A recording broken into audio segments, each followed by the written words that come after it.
अंता विधानसभा चुनाव की रणभेरी बज चुकी है और आपको बता दें कि जिस प्रकार से स्थानीय लोगों से हमने गांव बहुत के अंदर बात करी थी और सबसे बड़ी बात है 2-3 गांवों का हमने दौरा करा था, तो वहां पर जो लोगों की प्रतिक्रियाएं आई हैं वाकई में ये जो लोग कह रहे हैं और राजनीतिक हलकों में भी चर्चा है, त्रिकोणीय मुकाबला है और बहुत रोचक ये मुकाबला है। और अब आप देख सकते हैं मेरे सामने यहाँ पर अंता नगर पालिका का बोर्ड यहाँ पर लग रहा है। यहाँ से हम अंता विधानसभा के अंदर हम कूच करेंगे, लेकिन उससे पहले हमारे पास भाजपा के प्रवक्ता और अंता की जिम्मेदारी है मदन प्रजापत जी हमारे साथ यहाँ पर मौजूद है। भाई साहब, गांव धौड़िया का हम दौरा करके आए हैं, 2 गांव में भी हम जाकर आए हैं और वहां पर जो हमें स्थानीय लोगों की प्रतिक्रियाएं लगी, मिक्स प्रतिक्रिया है। और अभी इस समय की अगर हम बात करें तो अभी तक कुछ ऐसा नहीं है कि कांग्रेस का उम्मीदवार जीत रहा है या भाजपा का जीत रहा है या निर्दलीय जो नरेश मीणा है वो जीत रहे हैं।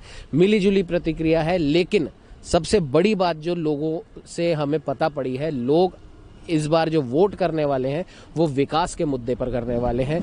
लोगों ने गांव में महिलाओं ने नालियां दिखाई हैं, सड़कों की बात करी है, रोजगार की युवाओं ने बात करी है। क्या लगता है आपको, इतने दिनों से आप यहाँ पर लगे हुए हैं, जिम्मेदारी आपको दे रखी है, आपको क्या लोगों से जो रिव्यू जो आपको मिल रहा है वो क्या मिल रहा है? देखिए, निश्चित जो आपने बात कही है वो बिल्कुल सही बात है कि अंता का जो चुनाव है ये विकास वर्सेस भ्रष्टाचार का चुनाव है। और जिस तरीके से 2018 से 23 तक इस अंता ने भ्रष्टाचार को भुगता है, आप गए, लोगों की प्रतिक्रिया ली, ये तो बढ़िया है, लेकिन मैं तो आपसे कहूंगा कि आप जरूर जाइएगा और गांव और जैसे आप देखेंगे जंगल में या कहीं पे भी, तो खनन माफियाओं का इतना बोलबाला है कि जहां देखो वहीं खड्डे मिलेंगे आपको। तो ये भ्रष्टाचार के खड्डे हैं। रही बात त्रिकोणीय मुकाबला नहीं है, क्योंकि जो जनता की मांग थी, यहाँ की स्थानीय व्यक्ति, साधारण व्यक्ति, वो भारतीय जनता पार्टी ने पूर्ण किया। और ऐसा व्यक्ति जो 36 साल की राजनीतिक कैरियर में, अभी प्रधान उनकी पत्नी सरपंच, उससे पहले वो सरपंच थे, एक सिंगल रुपए का भ्रष्टाचार का आरोप उस व्यक्ति के ऊपर नहीं है। और जब ये चुनाव का तारीख कैंडिडेट डिक्लेयर नहीं हुआ था, उससे पहले भी मैं यहाँ गया था, तो बूथ स्तर से जिस व्यक्ति का नाम आया वो भारतीय जनता पार्टी ने दिया। कांग्रेस ऐसा नहीं कर सकती थी। कांग्रेस में यहाँ पे कांग्रेस की कोई लीडरशिप या कार्यकर्ता नहीं है। उसका कारण क्या है कि पूरी कांग्रेस ने यहाँ पे प्रमोद जैन भैया के पास में 12 को गिरवी रख दिया है। ये अंता 12 कांग्रेस का प्रमोद जैन भैया के पास गिरवी है। और ऐसा परिवारवाद का जंजाल जकड़ा हुआ है यहाँ पे कि सांसद का चुनाव लड़ना होगा तो प्रमोद जैन भैया की पत्नी लड़ेगी, विधायक का चुनाव लड़ना होगा तो प्रमोद जैन भैया लड़ेंगे, और अगर संगठन में कहीं जिम्मेदारी देनी होगी तो प्रमोद जैन भैया के बेटे को मिलेगी। तो ये कार्यकर्ता तो है ही नहीं ना। और एक दिन नहीं लगाया कि कार्यकर्ताओं का 3 का पैनल बने और कुछ बने, एक दिन भी नहीं लगाया।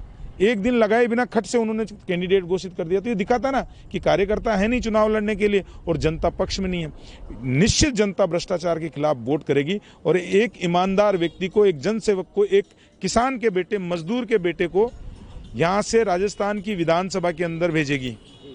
बिल्कुल भाई साहब, और एक विशेष बात जो हमें यहाँ पर देखने को मिली है कि जो एक पशु चिकित्सालय हमने देखा वहाँ पर 12 के अंदर, जो प्रमोद जैन भाया का है शायद, दबी जुबान में लोगों ने ये तारीफ तो जरूर करी है कि वहाँ पर बिना जाति धर्म देखे, बिना कि ये कांग्रेस के लोग का है या भाजपा के लोग का है, वहाँ पर पशुओं का निःशुल्क इलाज हो रहा है।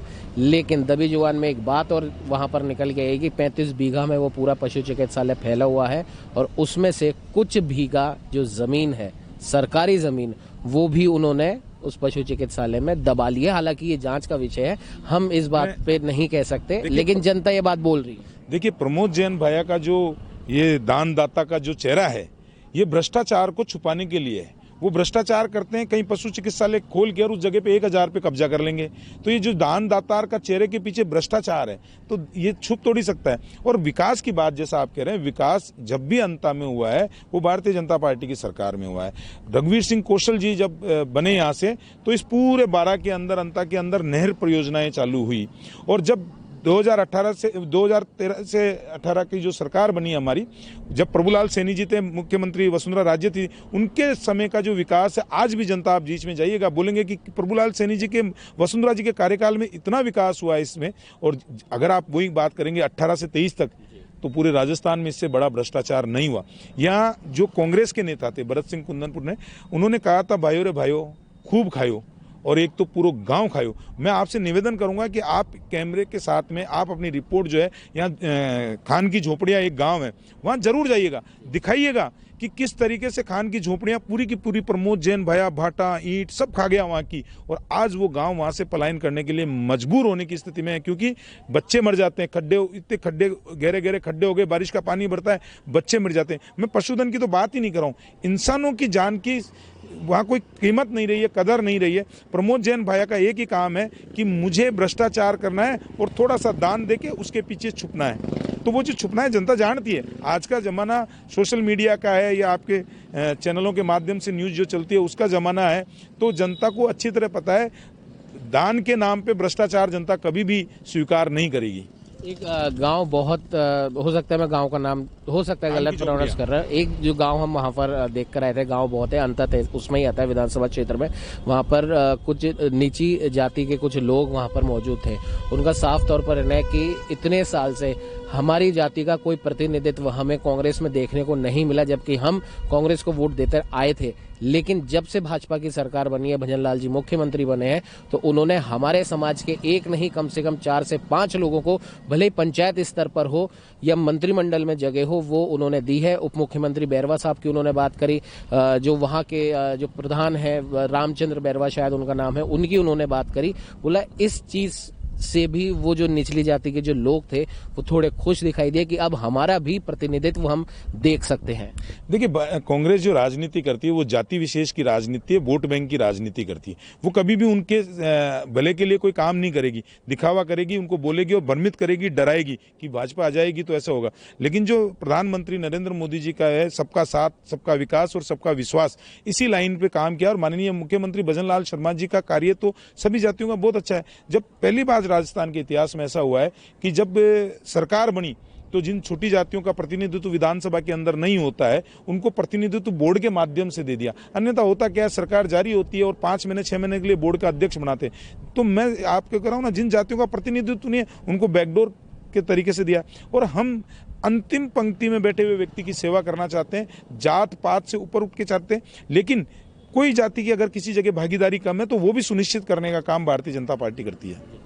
भाई साहब, अब एक आखिरी सवाल, क्योंकि आपके भी लगातार दौरे चल रहे हैं, आपको भी जाना होगा। प्रमोद जैन भाया, निर्दलीय नरेश मीणा और मोहरपाल जी सुमन, तीनों के बीच में जो मुकाबला है उसको किस प्रकार से आप देखते हैं? और एक विशेष बात जो हमें यहाँ पर देखने को नहीं, हमने दोनों ही पार्टियों के स्टार प्रचारकों की सूची भी देखी, अभी तक प्रमोद जैन भाया के पास में बड़े नाम कांग्रेस के नहीं उतर पा रहे हैं, जबकि भाजपा ने पूरी ताकत झोंक रखी है। क्या उप मुख्यमंत्री, क्या मुख्यमंत्री, प्रदेश अध्यक्ष जी हैं, आप यहाँ पर और लगातार दौर है, लेकिन प्रमोद जैन भाया ऐसा लग रहा है कि वो अकेले चुनाव लड़ रहे हैं। नहीं, प्रमोद जैन, सबको पता है कि कांग्रेस हारने वाली है और इस हार के आगे कोई अपना अस्तित्व, अपना सीआर खराब नहीं करना चाहता। हम जो जीतते हैं तो वो भी सामूहिक होता है और हारते हैं तो वो भी सामूहिक होता है। यहाँ जिस तरीके से पिछला परिवार चलाया आपने, त्रिकोणीय मुकाबला, त्रिकोणीय नहीं है तो सिंगल मुकाबला है। मोहरपाल सुमन जी को जनता के बीच का कैंडिडेट है, जनता चुन के देगी। दूसरी चीज ये तो जिस दिन नॉमिनेशन हुआ था उसी दिन तय हो गया था कि यहाँ से प्रमोद जैन भाया जीतेंगे नहीं, क्योंकि गोविंद सिंह डोटासरा जी कांग्रेस के जो प्रदेश अध्यक्ष है, एक्सीडेंटल प्रदेश अध्यक्ष है, उनसे जब कहा गया कि गमछा घुमा दो, गमछा डांस दिखा दो, तो झिझक तो उसी दिन थी कि उन्होंने गमछा डांस नहीं किया। तो पता था कि हम चुनाव हारेंगे, कहीं फिर एक बार ऐसा नहीं हो कि मेरे गमछे पे ब्लेम आ जाए कि जहां जहां मैंने गमछा डांस किया वहां कांग्रेस साफ हो गई। तो डर जो है वो उसी दिन हो गया था और इस डर पे मोहर उस दिन लगी और डर और ज्यादा बड़ा हो गया जिस दिन मोहरपाल सुमन जी का नाम यहाँ पे सामने आया। क्योंकि जब सामान्य कार्यकर्ता, लोकल कार्यकर्ता की बात हुई और ऐसी साफ सुथरी छवि वाला व्यक्ति भारतीय जनता पार्टी ने दिया और कार्यकर्ताओं में भी एक उत्साह का संचार हुआ कि नहीं, ऐसा नहीं है कि एक ही व्यक्ति चुनाव लड़ेगा, किसी को भी कभी भी मौका मिल सकता है। तो वो जो कार्यकर्ताओं के अंदर एक मैसेज गया। दूसरी तरफ कांग्रेस में मैं फिर कहता हूं कि गिरवी रखी हुई कांग्रेस है, भ्रष्टाचारी के पास में गिरवी रख रखी। अभी तो सबके अपने अपने उस भ्रष्टाचार में भागीदारी होगी, इसलिए बोल नहीं पाते, क्योंकि सारा कांग्रेस के बड़े नेता प्रमोद जैन के भ्रष्टाचार के नीचे दबे हुए हैं। कहीं ना कहीं मलाई तो सबने खाई है। अगर मलाई नहीं खाई होती तो तत्कालीन मुख्यमंत्री अशोक गहलोत जी निर्णय लेते। जब भरत सिंह कुंदनपुर जी ने अपने सर के बाल मुंडवा के उनको गिफ्ट किए थे, उनको भेजा था कि तत्कालीन मुख्यमंत्री जी को बोला था कि अशोक गहलोत जी आप भ्रष्टाचारियों के संरक्षक बने हुए हैं। उनकी कहते कहते कहते वो खुद ही इस दुनिया से चले गए। लेकिन प्रमोद जैन भाया का बाल बांका नहीं कर पाई कांग्रेस। तो ये दर्शाता है कि इन भ्रष्टाचारी के अंदर सभी कहीं ना कहीं थोड़ा बहुत सबने कुछ ना कुछ, दाल में काला नहीं, पूरी दाल काली कर रखी है इन्होंने। वसुंधरा जी का इंतजार अंतर विधानसभा कर रही है। वसुंधरा जी हमारी राष्ट्रीय उपाध्यक्ष, हमारी नेता है और विशेष लगाव अंता से माननीय वसुंधरा जी का रहा है। उनका परिवार है, घर है। मैं जब घूमता हूँ तो लोग आज भी उनको फ़ोन करते हैं तो वो सीधा संपर्क से एक साधारण व्यक्ति का भी फ़ोन उठाती हैं, बात करती हैं। तो ये तो भारतीय जनता पार्टी के नेताओं की खासियत है ना कि जनता के बीच में रहते हैं। हमारा कोई ऐसा विशेष प्रोटोकॉल नहीं होता।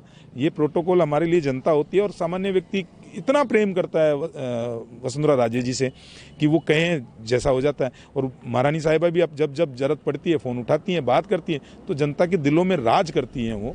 और भारतीय जनता पार्टी का प्रत्येक कार्यकर्ता जनता के दिलों में राज करता है। आज जो माननीय मुख्यमंत्री भजनलाल शर्मा जी की 2 साल की जो नीति और विकास का कार्य है वो बोल रहा है कि किस तरीके से भैया भ्रष्टाचार में कुर्सी बचाने में लगे हुए थे। और माननीय मुख्यमंत्री जी जिस तरीके से बजट घोषणाओं को पूर्ण कराया, जिस तरीके से इन्वेस्टमेंट सबमिट करके राइजिंग राजस्थान के माध्यम से 35,000 करोड़ रुपए लेके आए, किसानों की तारबंदी के लिए, किसानों के पौंड के लिए। मैं जब मुख्यमंत्री जी ने चुनौती दी थी तत्कालीन पूर्व मुख्यमंत्री जी को कि 1.5 साल वर्सेस 5 साल कर लो, पूरी कांग्रेस बिलों में घुस गई, एक बाहर निकल के नहीं आया। तो हमारा कार्य बोलता है, हमारा विकास बोलता है, हमारा जनता के लिए जो हमने समर्पण करके आए हैं उसके ऊपर हम खरे उतरें। ये हमारी परिपाटी रही है, उस पर हम खरे उतरते हैं और उसी के लिए हम काम करते हैं। इसीलिए आज राजस्थान की जनता माननीय मुख्यमंत्री जी को, माननीय वसुंधरा राजे जी को, माननीय मदन राठौड़ जी को इतने गलों में और झोलियों में झेल रही है। ये कांग्रेस को हजम नहीं होता, इसलिए वो उल्टी बातें करती रहती है, वो एक अलग विषय है। ये थे हमारे साथ मदन प्रजापत जी और साफ तौर पर जिस प्रकार से इन्होंने भी बताया कि लगातार ये यहाँ पर अंतर विधानसभा के कार्य क्षेत्र में लगातार लगे हुए हैं और स्थानीय लोगों से इनकी भी जो बात हुई है और आज आपने भी देखा जिस प्रकार से लोगों ने बात करी, तो ये चुनाव कहीं ना कहीं भ्रष्टाचार बनाम विकास का ये चुनाव है। और पिछले कई सालों से जब प्रमोद जैन भाया ने यहाँ पर राज किया था और जैसा कि भाजपा के प्रवक्ता मदन प्रजापत जी ने भी कहा कि उन्हीं के पार्टी के, कांग्रेस के ही कुंदन जी जो अब उनका स्वर्गवास हो चुका है, उन्होंने इन्हीं प्रमोद जैन भाया के ऊपर एक जुमले के तहत एक वाक्य इन्होंने कहा था कि भाइयों खूब खाया। और उन्होंने उस समय के मुख्यमंत्री अशोक गहलोत से शिकायत भी करी थी ऐसे भ्रष्टाचारियों को हटाने की, लेकिन वो भ्रष्टाचार तो नहीं हटा।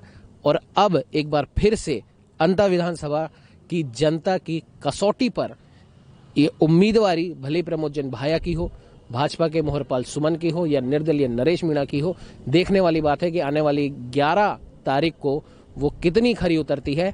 और एक बार फिर हम बता दें, जनता का जो मूड है कहीं ना कहीं अब वो सिर्फ और सिर्फ विकास और रोजगार को लेकर मतदान करने का है।